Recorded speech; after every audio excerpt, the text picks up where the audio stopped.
Rankings in the U.S. have never been valid. There's been different waves of leadership in the U.S. before even all this stuff. There was rankings of this, rankings of that. I remember as an amateur, I beat the #1 guy in North America to one of these acronym organizations. And after I beat him, I didn't even get in the top 10. I'm like, well, I just beat the #1 guy. I'm like, well, you don't do your registration to this. And you don't know. I was like, what?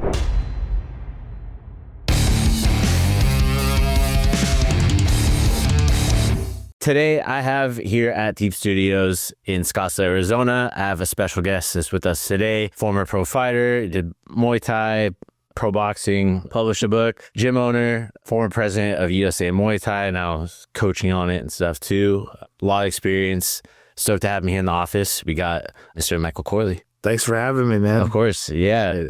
So what brings you into town? I'm here for like a martial arts business conference. I like going to different ones and stuff from, you know, some of these people have karate backgrounds. Some people have a lot of different stuff. I mean, these guys have been around for a long time. So if they're still, you know, relevant, doing good business, that's something I want to, you know, keep on. I feel like in Muay Thai, there's not a lot of, I don't know what to say, leaders, or like, I don't think like the business model's been kind of refined. Yeah. To the, so I feel like that's been like an ongoing trend though, but it's getting better. Yeah. It's getting better. There's a lot of people that haven't then been pushing it. Yeah, there's some groups now that are doing it in Muay Thai. I think in the U.S. Lonnie's one of them, right? For a Muay Thai advisory group. I had him here on the podcast, not in person, but we had him in like Zoom and stuff like that too. Nice. So that's what brings you to Arizona. You know, for people who only know you as the former president of USA Muay Thai, how did you originally come into Muay Thai? In a nutshell, I know you wrote a whole ass book. Quick, I was doing boxing. I was just drawn into combative sports. I used to be like a lot of kids, and I would rent the VHS UFCs at Blockbuster. Dude, I remember that. I remember seeing those there. And I remember seeing a kid in my high school that had a cage fighting shirt. It was really, because you didn't see that like you do now with people wearing MMA shirts. But I was like, dude, is that a gym here? He's like, yeah, I train. I was like, what? There's a gym here? Because I did boxing. I was like, I always liked the MMA or whatever, and I was like, I want to try that. And then from there, I got introduced to all the other stuff, Muay Thai and the, you know, grappling and just training the MMA. At that time, I got more drawn into the striking. From boxing, I was like, I want to do just the Muay Thai. You just do striky stuff. Yeah. Well, MMA was huge back then. That's when it started like blowing up. Like probably a little bit before Brazilian Jiu-Jitsu started really pumping. Yeah. That's where like we saw that. I was in high school at that time, and there was probably only 3 or 4 jiu-jitsu schools in the whole city of Houston. Now there's probably like hundreds. Yeah, they're like probably like located like across the street from each other at some places, right? So at what point did it go from like Muay Thai go from something that you loved to something you know, I guess felt more or less responsible? You've been like a steward for Muay Thai in a lot of different ways here in the U.S. When I was competing, I was just jumping on any opportunity I could. You know, I wanted to fight everywhere, fight anybody, and just get as much experience as I could. But there was somewhere along the way where I wanted to be involved was, I guess, just the competitiveness of being a USA athlete. And when I go to these events, I felt like USA people were always like on the B side. They were always, you know, kind of like brought in to lose, or, you know, we weren't performing well at like World Championships as like team stuff. I was like, you know what, this can't happen anymore. Like we're USA, man. We gotta level up right now. And I don't know, it's probably just one of the times when I was coaching the team, it finally clicked. Like got to do something about it. Yeah, I remember when you guys were doing that, because you like went to Korea. There's a lot of people that kind of went through that, and it was always the laughing stock. Like I've been to some of the the international tournaments. Yeah. And it's always like, oh, like you see like the Dutch, the Germans, and they're kind of like laughing. Like everybody was laughing at us back in the day. Now I think, you know, we're on a different level than some of those countries. Now we're, you know, ranked usually in the top 10 in youth and adult. But, you know, we can go into this later on. But yeah, for being a non-funded team, I think we're probably one of the best in the world. Yeah, it's just all, you know, and one day it'll get there. It just takes time. This is all kind of ground level. Yeah. I mean, we're talking about when I came on was 2016. So the amount of stuff we've gotten done since then is good. There's definitely some stuff we want to do more, but yeah. Well, when did you realize that leadership in like not just the fighting part would be your lane that you would have to pick? Because I think like you kind of like fell in your lap, right? Or did you kind of like say, hey, I want to do this? You know, I'll be honest. I mean, there's a lot of people that say stuff. They want to do this. I want to do this and I want to do this. And I was like, somebody should have done this already. Yeah. At that time, I felt like I'm kind of young to be stepping into it. Doing that. Yeah. And shoot, I mean, I don't know. What was I, like 32 or something? I think when I became the president, and I have no experience in nonprofit leadership and all that kind of stuff, but I just knew that we needed to make Muay Thai better in America. And I had a lot of, been, working in Fairtex in Thailand, been around a lot of stuff. I knew what we could do. I just needed to bring in a lot of good people. I had a lot of connection with a lot of good people to bring on board right away. And I guess the thing is that what I was going to attempt to do was going to be better than what everyone else was doing previous. Like there was like this closed off secret world of a Muay Thai team and all this stuff. And like, I'm like, this is ridiculous. We need to bring in these people. These people have no, little regional cults that all go to the USA team. It should be just you fight for your spot. Yes. That was your big thing. Spot. So let's change a little bit. Let's talk about Heritage Muay Thai for a second, because, I've seen you guys move around. You just moved into a new location. Yes. Right. And you're obviously working on growing. Yeah, we kind of the parking was really bad at the other spot, and I was trying to negotiate, maybe buying it and like renovating, but it come to the point where I was like, the price was really high. I'm in an area that's like really blowing up, and the price was not right, what he was offering. And we were just kind of getting too big for the area, for that spot. So we just moved across the street into this kind of this warehouse area, but it got like renovated, so it was really nice. Yeah, and it looks like a sweet, it's especially compared to where you're at before. Yeah, it's one big open space, and that's that's all you really need. Yeah. That, and what do you guys have, like a HVAC system, or is it? Oh no, coolers? We have like the exhaust fans that are on the back wall, and they pull out cool air from if you open up the bay doors for the garage. And no AC, no heat. Yeah, nice. Good for cooking. Yeah.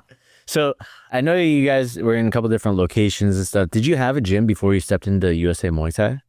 I was or when it was USMF. When I started my gym with Bob Perez, Houston Muay Thai in 2014, and we grew really fast out of there. And we were subleasing out of a boxing gym, Main Street Boxing, and Lou Savarese and Bobby Benton's gym, and we were outgrowing the spot. And I was like, man, I need to start looking around for other spots. And I said, why don't we join together? And instead of you looking around, why don't you, because you're already here, why don't you guys just we merged together? And so then we merged together for a year or so, and I felt like we were outgrowing that space as well. And then it was kind of around that time where in Houston, a lot of stuff in downtown Houston, there's a lot of construction. They're like redoing the highways. They were knocking down buildings. And I felt like we had a lot of problem with parking. I was like, man, if we're going to grow, I don't think it's going to be here. Yeah, and you can only put so much there. And then the rent was going up. The paying for parking was going up. I was like, man, I kind of want to get out of here also to go and, work with kids, because the kids ain't coming downtown here. No. Especially the parents can't drop them off. It's where I get there. So I was like, I feel like I want to do like what we're doing with Muay Thai and take it to the suburbs a little bit. And, so that I started Heritage Muay Thai 2018. But I came into presidency in that time. Yeah, in 2016 I was a president, but it was probably right at the end of Houston Muay Thai, I think, right around then. Yeah. So at that time, what were you seeing in the amateur pro pipeline in the U.S. that concerned you at that time? Obviously, you'd seen the fighters at the World Championships for IFMA getting creamed. Yeah. Right? But, what are some other concerns that you saw in regards to like that jump for people? Experience, opportunity. The more that we gave opportunities to people, the more they got better. Hats off to IFMA to start the youth championships, So when they started the youth championships, they gave a pipeline, for a lot of kids. Yeah. That, people like Tierra Brandt started in that, Becca, she fought at my gym. Nicole out of Doubler's gym. A lot of these kids are like, they were good killers. Yeah. They're like, and still killing it. Some of them are still killing it. Yeah. And, some of you got the Zelenskys now are going to be adults probably next year. And some of these kids have gotten 40 international fights in a span of, 4 years, something crazy. That's fucking great, man. Compared to when you first started. Yeah. Right. So it's always tough because kids are pulled in so many different directions. You can't lie to a kid and tell them about all it. And especially with social media these days and the belts and the clout. Yeah. Still, when I was there's no money in Muay Thai and all the influencers that tell you otherwise. The thing is that you can use your platform as a champion to get sponsorships, to find what you want to do. Yeah. But you're not making actual money from the Muay Thai fight. Yeah, you're not making money from the fighting and stuff like that. That's so they gotta. The only people, that you look at, you're not, unless you're Rod Tang. Yeah. Stamp, like these people at the top right now, and who knows how long that stuff's gonna last too. Right. Yeah. So anyway, going back to that, like the kids, it's hard for them. They're getting pulled in so many different directions of school and different sports that are funding their college, possibly. Football, baseball, basketball, lacrosse, whatever it is. That it's hard to. It's kind of You're not getting a scholarship for school, for college with Muay Thai. Yeah. Yeah, which you can do. You can go golf and not get punched in the face and get a sweet scholarship and get paid well. Yeah. You get paid well for hitting a golf ball in the U.S., right? So compared, you're really, I can see what you're saying, getting pulled in different directions. Yeah. Did you originally want to run this national body when you came in, or is it more just like a step up thing for you? When I came on, in 2016, I went to a meeting when I was a coach for the U.S. team in Sweden when the World Championships were there. And they had basically said that IFMA is very close to getting the provisional recognition from the IOC. And they said... Real quick, IOC, what does that stand for? International Olympic Committee. Cool. So when they said that, I was like, oh, this is getting serious. I know they've been saying this stuff for years, when I was there, but now it's serious. And they were basically like, if your organization doesn't have these things in place, we are going to find an organization in your country that does have it. Yeah. So all these countries that have like these dictators that have been like running their federations for like 20 years and no elections and no, you know what I mean? Like they're going to like weed them out or whatever.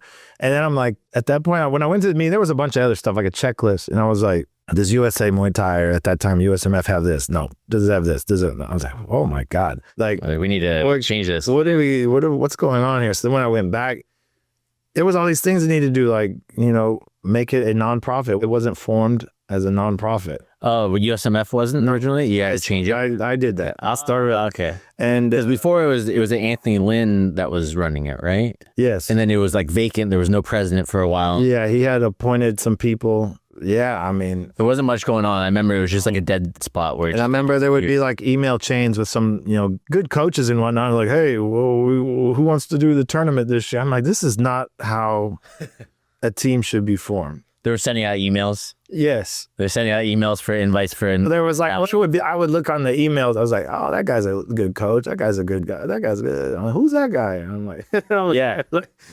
Which is not a bad thing because you can't know everybody, right? Oh, no.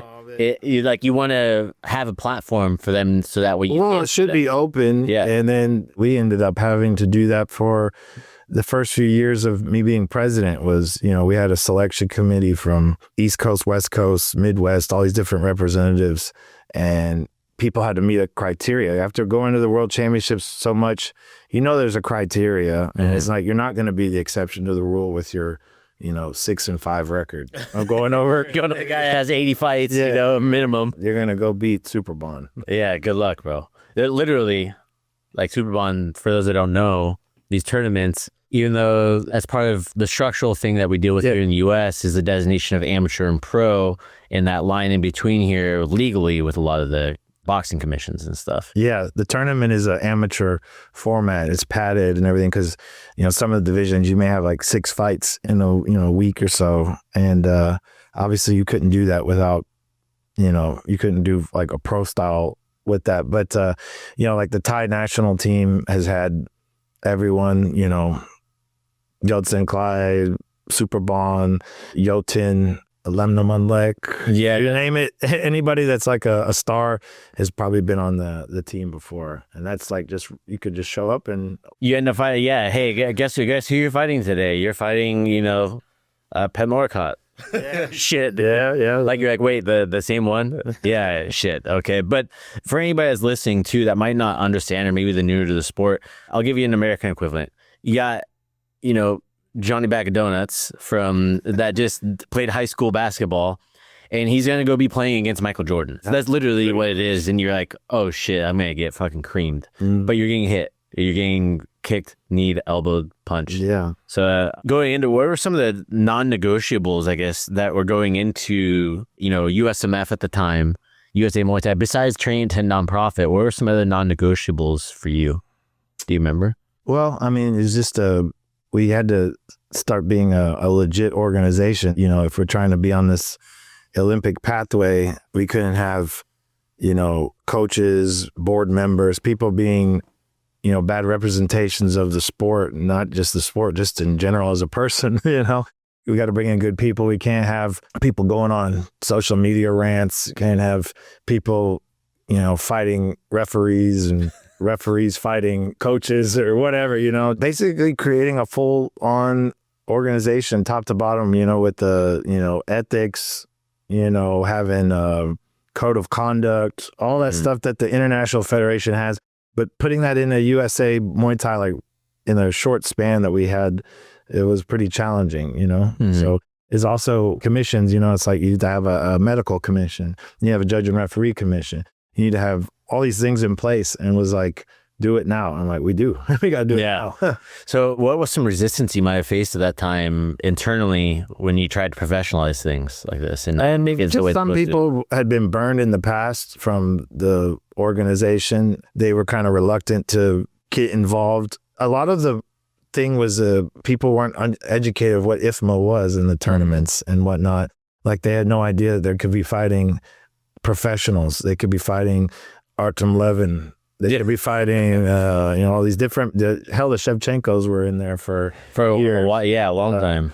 I don't think people had any idea. And even when the first few years, the reigning female champion, UFC champion. We had people that would go, and I always thought that if someone goes and sees this, they're gonna level up. They're gonna go home and they're gonna see that experience, and that's what happened to me when I went. But then some people, we found it just. That was the end. They were done. Yeah. You're like, I don't want to go anywhere. I remember seeing that for a couple of the people that you guys brought out there, and I saw the people I did take it as like a level up opportunity. What decisions, were really unpopular at the time that now looking back are kind of probably necessary?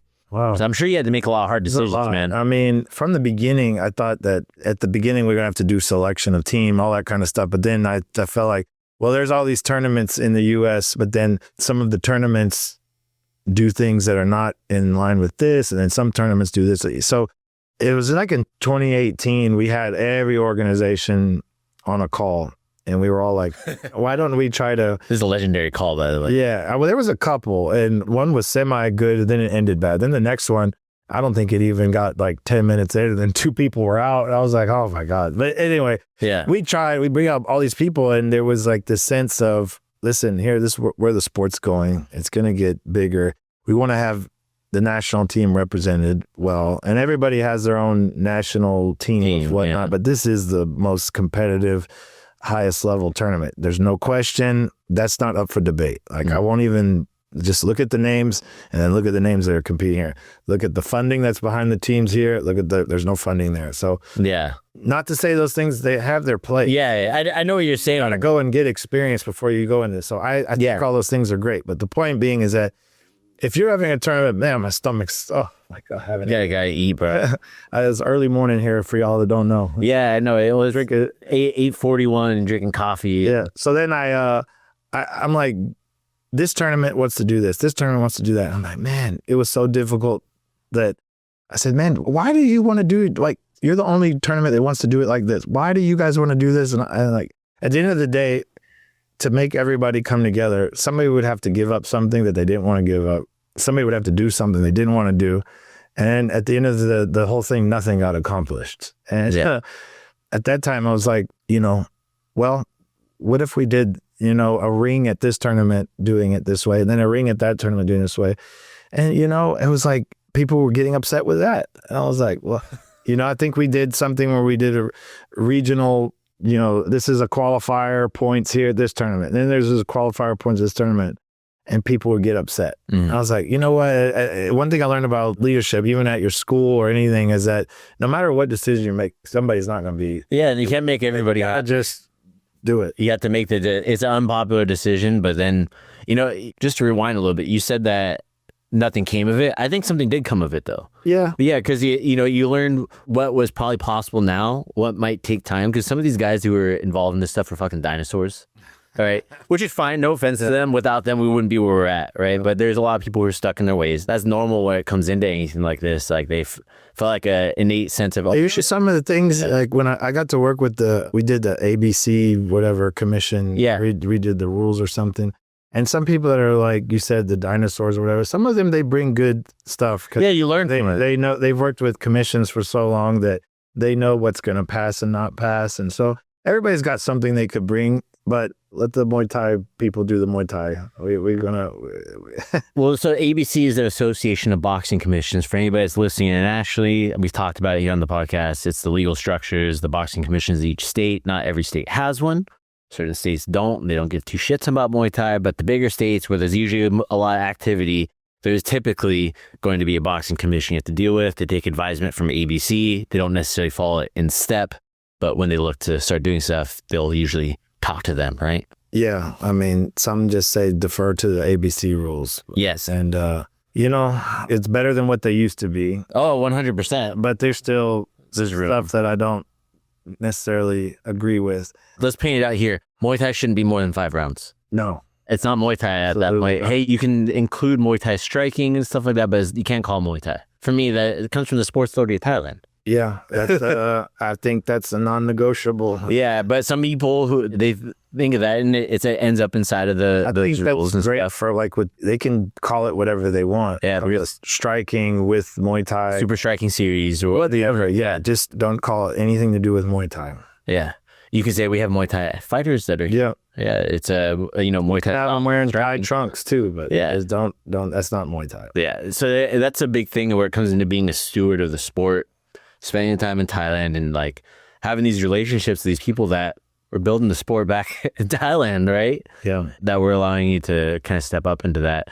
Looking back on this too, with the USA Muay Thai to get back on track, you know, what's something you're most proud of? Just seeing the growth of so many people, growth, not just the athletes. Everybody would say you could, you know, all these athletes that got so much international experience. Some of them became world champions. Some of them fought and won championship.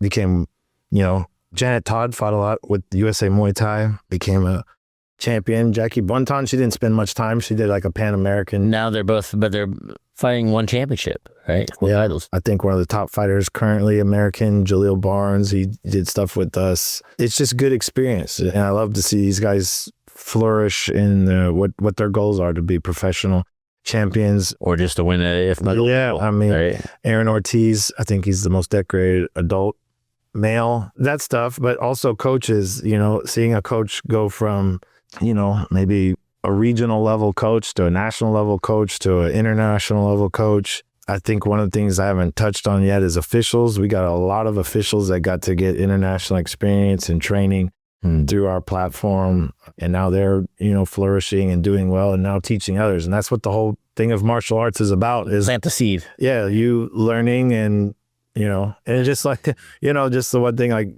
jiu-jitsu is like, you know, if someone gets a bad black belt and they produce bad black belts, now you got a whole chain of, you know, but like we've had a pretty decent, you know, string of good.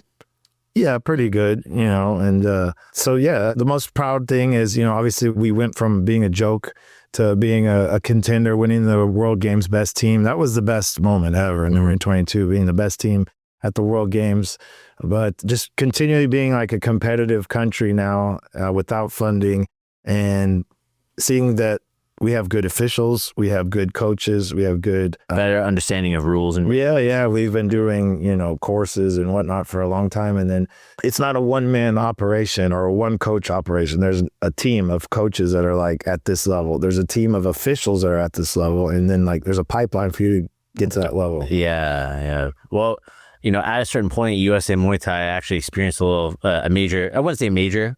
organizational fracture, but there was a fracture of people that broke off, and it surprised a lot of people. Yeah. Like me included. So without naming individuals, what actually happened at the organizational level? Because some of those people who split away were doing some of the youth initiatives. Yeah. Some of them were officials and stuff like that. But like, what kind of restructuring was there, if any, had to happen? I mean, we just rolled with it. Yeah. I guess the best way to explain it is like some people, and not saying that all the people you're saying, but some people, this is overall, want to play all fields. Right. Yeah. But if you're tied to an organization, like if you're with Coke, you don't go to like Pepsi, fundraisers and events and stuff like that, because you're not in a sense an employee, but you are a position if you're a position, right? And that's the kind of the sacrifice, I guess, even with myself. When I was the president, I wasn't cornering my fighters at certain events. I wasn't even showing up at certain events. I would, I had to be selective with stuff because I'm representing USA Muay Thai. So, I mean, some people wanted to do different things. Some people, I don't know, maybe they don't, I can't explain. Do you think it was like a vision thing, a governance thing, or more like a control thing? All of it. All of the above. Yeah. It depends on who or what it was, right? That's a lot to unpack, though. Like, if you say all of that, man. Well, I mean, some people have a different vision and they have a different philosophy, a different pathway and hierarchy and boards and code of conduct and all these different things. Some people are just like, no other organization's doing this. I could go, I could go do, Muay Thai is really the Wild West, in my opinion, still, that, a lot of organizations have presidents with no elections. There's no boards. There's no understanding of where the money's going. There's no, a lot of stuff like that. But yeah, but I'm on people's asses like this. You know that. Yeah. Oh, you say everyone review over. He's looking at our 990s, our tax forms. Yeah. For anybody that doesn't know, here in the U.S., if you're a nonprofit, you have to file taxes to maintain your nonprofit status, and you put all your financial disclosures of where the money goes, so you can see if people are getting paid. Yeah. I've seen a fat goose egg next to your name. Yeah, I don't get paid. I want to make that known. For the 9 years, I did not take any money. Right. Look right there. You can say it right to the camera. 9 years. I did not take any money. I do this for the sport, the growth, and I always felt that if we're not able to fund our teams, I don't need to be taking any salary or anything like that. So that's the way I felt. Looking back now, that a little split that happened, was that inevitable, you think? Or I mean, look at the history of Muay Thai organizations. They all how many are there, right? Yeah, they've all splintered off. Look at all the Muay Thai gear companies. They're all like splintered off. King Pro. All these guys are like, amazing talent. Man. So yeah, it's inevitable. Look at the associations in jiu-jitsu as well. These people splinter off all the time. As long as, if people are doing good work, then I can't say nothing bad about it. If people are doing stuff that I think is questionable, and I probably won't support it. It's pretty easy. Going through that, what did that experience teach you about power dynamics and like Muay Thai politics? Oh man, see, I haven't used any profanity. I've been you can cuss, man. No, I don't want to. It's a lot. It's a lot of people that are. I guess it's like, dude, I'm young, but I'm like, man, some of these people are older than me and they're still like clout chasing and trying to be on the camera all the time and all that stuff. And if you see me, I barely post, but if I do post, I want to put shine on USA Muay Thai, the athletes, the organization, the coaches, the volunteers, the helpers, whatever. The politics, man, it's always going to be politics. At the end of the day, that's what the great thing is about fighting. Fighting pretty much solves it. But if you're going to like block people, that's not good, right? Yeah. I mean, like rankings in the U.S. have never been valid. Even when I was, there's been different waves of leadership in the U.S. before even all this stuff. There was rankings of this, rankings of that. And I remember as an amateur, I beat the number one guy in North America to one of these acronym organizations. And after I beat him, I didn't even get in the top 10. I'm like, well, I just beat the number one guy. I'm like, well, you don't do your registration to this. And I was like, what? Yeah. All right, dude. Whatever. So, but all that stuff, man, it's just at the end of the day, go get your athletes the most experience you can. Go show that you're the best and good things will happen. Yeah, 100%, man. And that kind of goes into the building of that organization with the officials. Like you talked about this, like I know you brought in like what they call the ITO, right? For, you guys brought him in. You did the Team USA qualifiers as the first one. Yeah. Right, which was great because that was one of those things I know that you were always talking about. Like, you got to fight for your spot. That was the best tournament. There was controversy. Yeah. There was excellent fights there matches that needed to happen that hadn't happened for a lot of reasons, like what we were talking about. Yeah. Right, or promoters just couldn't make it happen. And it was the first time where like a commission allowed a tournament like that too. Yeah. Amateurs and pros competing, amateurs beating pros, and just the highest level stuff, man. It was great. At the highest level, because Mile High City, Denver, Colorado. We had a lot of officials from different things come together. We had Gunther there teaching. We had, like you said, there was some stuff where if something happens, we have him here to help us default to and help, clear up stuff for people. The fights were great. It kind of just catapulted the nationals. Yeah. In that year, one of the things you talk about being most proud of, I guess, would be fully funding the World Games teams. And the World Games is every 4 years, for those of you that don't know. So we have our World Championships every year, but World Games you have to qualify for. And then in 2022, the host country, you get your slots. So however many Muay Thai slots there are, that's you're allocated those. So at the World Games qualifier, we were allocated these USA spots. So that's what made the tournament so cool, is we said, hey, we're fully funding the team, whoever makes the team. And lo and behold, when you say we're going to fully fund the team, you get the best athletes. Yeah, that's why we got to get this funding thing going. But yeah, we funded the team in 2017 in Poland, 2022 in Alabama, and then just recently 2025 in China. So I'm proud of that. But that tournament set, like, we have to do this every year.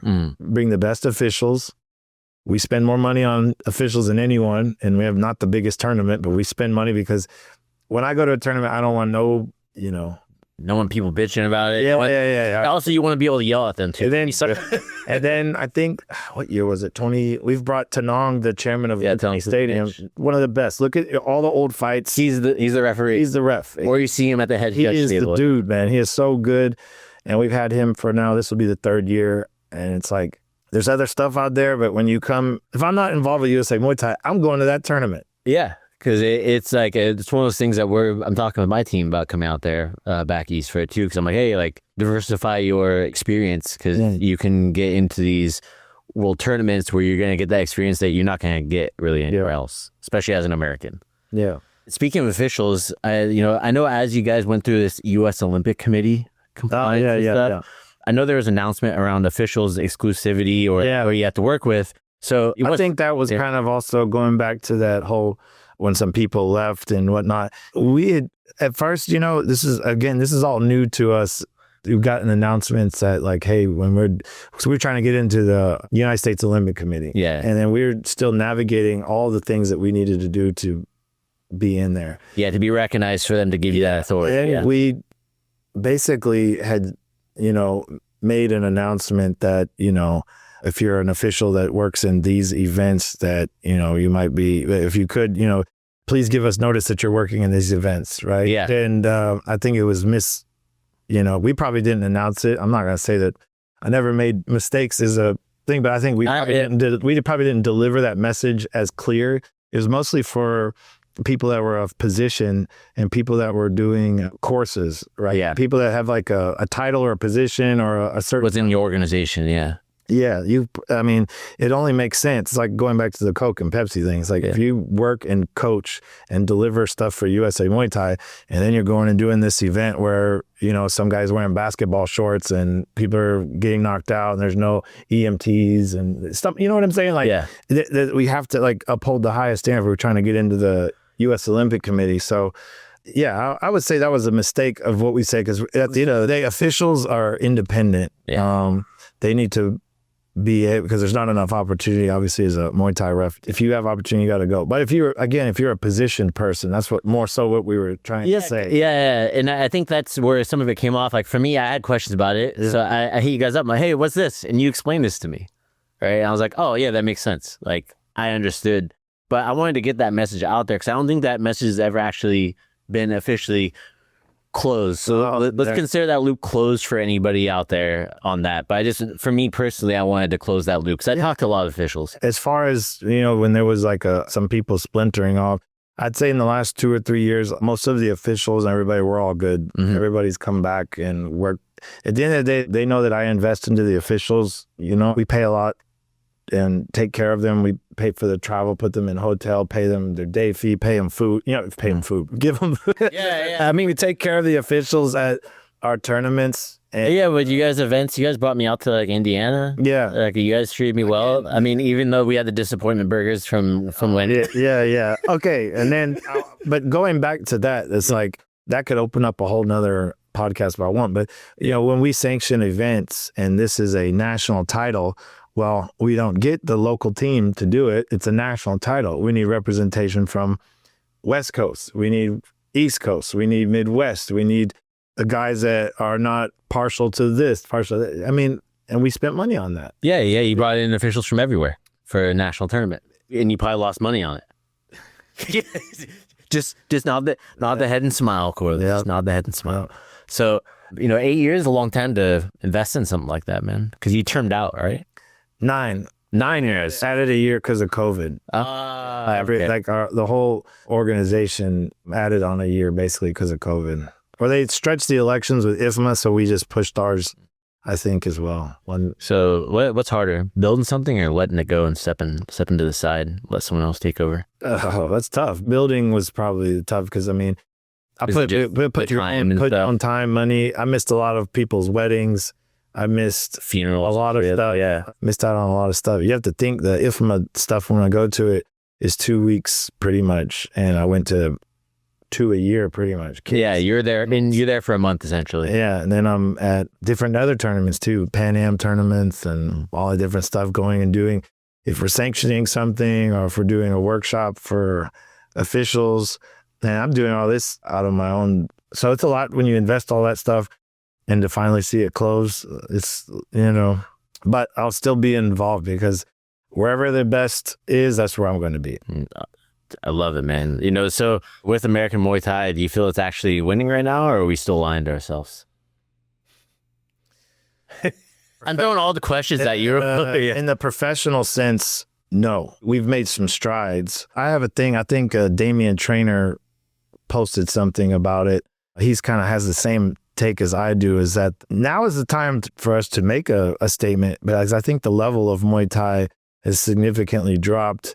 My thing is also with COVID. I think a lot of gyms didn't recover, obviously, in Thailand, and a lot of closed. A lot of them went back to the country and went into a lot. Now in Thailand also, there's a lot of different lines of work that people can make it aside from Muay Thai now. Yeah, they're becoming pretty economic. Yeah, or even if you've been to Thailand in the last 10 years, you'll see that, there's the street food vendors are closing more, like they're trying to tighten it up. Yeah. And all the gyms are modernized now. You don't have that same feel when you used to go to Thailand, go to that rural, tough, There are still out there, but I'm saying you see the guy limping with the hole in his shoe on a run. I mean, the depth. I mean, we don't have, Lumpini titles anymore. No, we don't have Raja. We do have Raja, but it's different. It's different. Yeah. It's different. Even the Omnoi, the Channel 7, all the different stuff is not as big depth like it used to be. I could name you back in the day, 10 people at 67 kg. I could name, 63 and a half kg. I could name all these guys, but now it's a few. It's like, hey, 4 or 5. Yeah. With that said, this is the time for people, but you got to go. So you got to go to Thailand if you're under this weight. You have to. That's just what it is. Well, with that, what's some advice you give to like somebody who's trying to do it right, like a gym owner? Well, if you're a gym owner, I would say keep your Muay Thai fighting stuff separate than from the general population. That would be my first. The analogy I use for that is, like you have the car shop. Yeah. And they work on the hot rod on the weekend. They fucking love the hot rod. The hot rod is a money sink. Yeah. They get a cool medal that they get to have and have a beer with the boys afterwards. Yeah. Right? But they work on cars every day. And they like working on cars. Yeah, I want to teach Muay Thai, and I've seen all the benefits that it can do for people, but I don't want to teach Muay Thai the way I was taught, where you got, we're going to go run 5 miles and we're going to come back. Everybody's got their shirt off, sweating all over the place. Got like towels on the ground because it's so nasty and sweaty.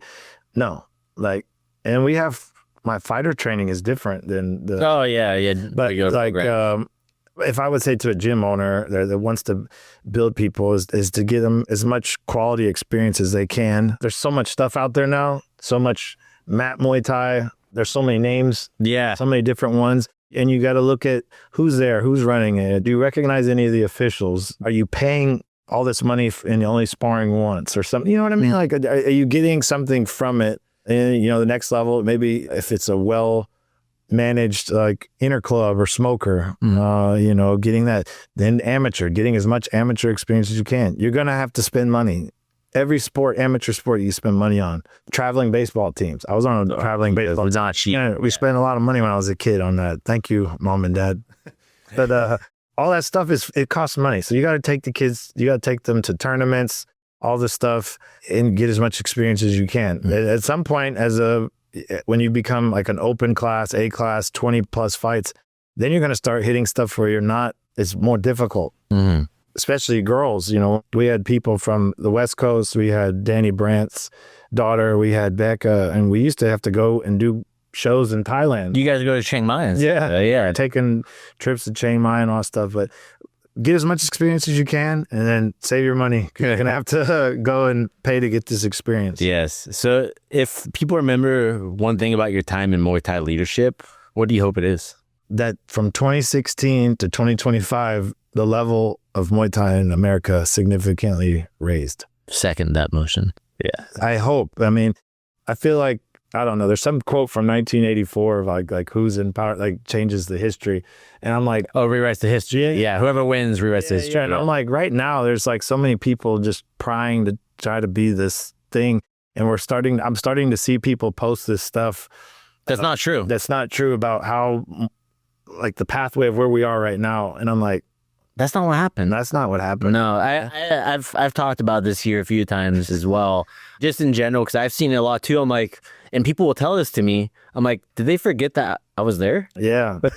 it's like, so I just not. I'm like, that's the story you're going with. Cool, man. Yeah, it's tough because we're in a time that we have the most access to history, YouTube, all this stuff. You can go and watch all these fights that we have to scour and go buy those One Song Chai DVDs at the stadium. That were grainy and ripped from like a Betamax tape. Yeah, and now all that stuff is online. All this stuff is there. And then you hear the next day or live. Yeah, and we have all this access and people still don't know their history, don't study the fighters like they used to. People don't even know who the modern people are. There's probably like different waves of who was the top guy in America. Like people at my gym don't know who Topic is. People don't know who Kevin Ross is. People don't know who Nakamoto. Yeah, all these different people. And I'm like, so when you talk about history, I'm not worried. Like, amongst Muay Thai people, I hope that they remember that time. It was like a resurgence, or not a resurgence, because resurgence means that you were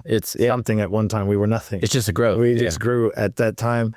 And I'm not done. So maybe, I got other work I want to do in Muay Thai. But as a president, I hope that there's like when they do like mind mapping and they like show what was going on. I feel like if you start here and you start looking at even different organizations, different referees, different stuff, it started from this 2016 seed. Yeah. Yeah. I mean, officials got international training workshops in Thailand. Coaches got to go, coach up against the best. They got to go and speak to these top coaches and everything. Athletes got to make friends and with people from all around the world, so. Well, going into, is there anything you do differently if you had to do it again? No, I mean, it takes time to learn, but I mean, if I could go in with what I have now, I would have started the qualifier earlier, doing them earlier. I mean, that's a big one though. Yeah. That's a big one. But that, and I really think there's a little gap in the country right now. We did them, but we just didn't do enough of them, is the Super Series style show. You could call it a inner club, where it's basically fully dressed out, no walkout music, no nothing, weigh in that day, fight that day, gloves, shin guards, headgear, and having those type of fights where there's a winner and a loser. Because right now there's a lot of opportunities for people to do mat Muay Thai in America. And then it's become its own subculture. Which is crazy. But doesn't necessarily grow, feed and go into the amateur ranks, because I still see these amateur shows. They're still having difficulty fielding, putting together a card. Mm-hmm. And it's a big jump from going from that to that. Yeah. So I feel like we got to go back a little bit. We're not Thailand. Everybody's like, oh, well, the only way you're going to learn is oh, shut up, man. You see me? Like, we got to, we're got to crawl before you can walk, bro. We got to, yeah. Having a, not as so much pressure with the whole walkout music, the DJ and the loud announcer is just like a USA boxing show where it's just like no frills. I mean, even USA Boxing now does these production shows, which is, we got to go back to just the gym events, get people up to, maybe 10 fights and then go to production show. Because they need to hear it, man. They need to fucking hear that shit. I mean, I got these guys, it's like, you got to go sell $60 tickets to watch these guys that have never had their shin guards taken off, never worn the smaller gloves. And you've seen the fights, you referee them. They're a little rough. Sometimes they can be shit, man. Yeah, those are the hardest fights to appreciate, honestly. And so I think there's this little thing I wish I could have done a little bit more of those. There's so much stuff I could go back and say I wish I could have done better, but I'm always one of those people, even in fighting or as a coach, I'm never... What's next for you then, man? I'm never fully satisfied. I have to keep going and, grow my school. We're doing something with within the school, developing teachers, people that want to go and open their own school, character development with kids, not just doing punching and kicking, I want to make people just, a great culture that spreads to, maybe somebody wants to open one over here. That's one of the reasons why I switched from Houston Muay Thai to Heritage Muay Thai is that I can't have a Houston Muay Thai in Austin. I can't have a Houston Muay Thai in Colorado. You know what I'm saying? So planting your seeds. Yeah, I want to grow and, just spread. I mean, I keep furthering my education in the sport. I still go to, seminars, workshops. Yeah, I'm here right now doing a business one, but I just keep growing, do what I can to grow the sport.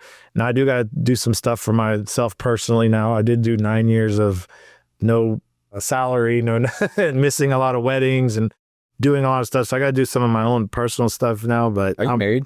I'm engaged right now. Oh, congrats. I'm supposed to. I say that would have been tough to maintain. Yeah. I'd like to thank my fiance she's there through 5 years of my presidency. So God bless her. Yeah. And even the COVID year too, with Muay Thai and being a school owner. And that was fucking terrible, man. Yeah. That was fucking terrible. Despite everything, do you still believe in the future of Muay Thai in the U.S.? Yes. There's a lot of stuff out there right now. And I always feel like, and you've been around, you've seen waves and they come and go. But if you're doing good sticks around. Mm-hmm. When I say good, that means good shows, good coaches. They always stick around. The guys that... You're doing good business. Yeah. Yeah. The guys that are doing too much, I've seen it now for a long time that they come and go. Mm-hmm. Look for the lion fight. Yeah. there's one most recent best. Yeah. I mean, it's gonna grow. The sport is growing. I don't want to take anything away from the mat Muay Thai stuff. Like I said, I think it's great because it's more people, more eyes on, and more awareness of Muay Thai. I think they would all even agree that there's a little bit of a, what do you call it? Divide. Not divide. I guess there's a gap, I guess, from that ascension to amateur. Oh, yeah. I agree with that. I've talked about that a bit. And I think, like the mat stuff, like we do them in California. Yeah. The reason I do it is because one, it costs less. Two, it's simpler to run. The big thing is the cost because you have to deal with the boxing commission stuff, right? So you do a mat Muay Thai thing, we could run it and exceed the safety standards as required, which in some places like none. But going from that into like full contact event, you're going from, hey, $4,000 to, hey, $15,000 to $20,000 to host an event, right? It's a big fucking jump. Yeah. When I used to promote, it used to be like just to step in the thing was about 15, 20 grand. Now it's like 30 just to get going. Mm-hmm. So I feel their pain, but there's a lot of growth, even in, different organizations. It's all feeding into Muay Thai. Yeah. At the end of the day, it's all feeding I'll be honest. I mean, I'm excited for the growth, but as far as like, I think right now is kind of, for me, not as much of an enjoyable wave of as a spectator, like when I'm watching it. I don't enjoy the one championship style. I don't enjoy all these different like hybrid sports that are out. I don't like bare knuckle boxing. I get it. I mean, the people got to make a living. I don't like karate combat. I like Muay Thai. I like boxing. I like MMA, but you're starting to sound like one of those dinosaurs, man. Watch the fights and I understand what see which one's putting out more techniques, more skills. You know, the styles, right? With gloves, there's people that can clinch. There's people that can, you know, play a distance game. There's no game in the small gloves. No. Well, you know, let's go into it because I know we're going to have to wrap up here in a sec. But as someone who's worn many hats in sport, what do you think people, you know, like me need to be more honest about? I think there's stuff out there that doesn't lead to athlete development. It doesn't lead to furthering someone. Not to say we don't support them, but there's, you know, I think we just, when something's good, we should acknowledge it. If that's a good opportunity for people, we should acknowledge it. Maybe we don't take people to that event because we just don't have people for that event at that time, but we should acknowledge people when they're doing good stuff because, as you said, it costs a lot of money for these promoters and stuff. And like sometimes when promoters have something, I just had a kid that got hurt. I had like 3 guys fighting at the national, so I didn't have anybody for like a local promoter, and I felt kind of bad because I'm like, I know he's putting up a lot of money for it, but you know, I want to message them and tell them, hey, you know, hey, sorry, couldn't you have guys? We want to support the events, you know. We'll come watch. Yeah, you know, but you know, when guys are doing good, we got to support it. And then, you know, I'd say we got to acknowledge the athletes in US. I think you do a good job of that, putting people, you know, people like Topich and people like Jaleel, people like, you know, they sacrifice a lot. And they got to reach these goals because they sacrificed a lot. We got to tell the stories of the people that made it. Got it. You know what I'm saying? Yeah, no, I agree. I mean, I wrote my book as a thing to show that I didn't make it as a world champion. I didn't want to give away the end. I didn't make it as a world champion, but this is the path you can. I mean, I got to fight all over the world, fight for, you know, not the, you know, the most premier world title, fought for like the WMC. I won Grand Prix world title and the WMC MAD title in Malaysia, Hong Kong, all that junk. But I didn't make it, but I sacrificed and go do, in order to be great in Muay Thai in the US, you're going to have to sacrifice. 100%. And you're going to have to probably leave for some time. Even if like, let's say like Brian Popejoy, you know, he has his athletes, his stable that are great. It's like, but they still go to Thailand, you know, for a couple of weeks before a fight and get acclimated. But the point being is that you're going to have to sacrifice time in this sport. In order to do things, yeah. And I don't want to say call out the bad actors because you could have a podcast on calling out bad actors because in combat sports, they're everywhere. The Dharma does it. But what we can do is just bring light to the good stuff. Don't bring light to the stuff that's... I just leave it. There's what we call influencer fraud. Yeah. Is that what we put on? There's all the fake people that lead people astray. They promise them Treasure Island when they get there. Yeah, man. Ain't nothing there, man. No matter how many diagrams and cool things they make on social media, at the end of the day, work hard, get experience, sacrifice. And fucking enjoy it. Enjoy it. Go. That's the big one. You know, man, it's been great having you in here to talk about this stuff. How can people find you? How can they find Heritage Muay Thai? Well, Heritage Muay Thai, we're in Houston. You know, if you're training at a school and you know, have your coach reach out to me. I've always enjoyed having people come by and train. I don't charge. How can they reach out to you? Through like the Heritage Instagram, Heritage Muay Thai Instagram. And then USA Muay Thai, I'm still involved. You know, I'll be at the Nationals this year. We're having Tanong Pumpinich come back out, the chairman of Lumpini. We're having, you know, another great stable of officials, you know, JJ, Pete, all the guys that are Michael Weber said to say what's up, by the way. Michael Weber. Yeah, I think he'll be there too. Yeah, he will. Yeah. I was talking to him this morning. Yeah, a lot of great officials, a lot of good camaraderie, you know, building up the stuff. Yeah, I'm still going to be around. I'm obviously going to be working on my school a little bit more, but I'll be around. Sweet, man. Well, thank you everybody for tuning in. We'll see you in the next episode. Thank you. Shout out to the Muay Thai Podcast.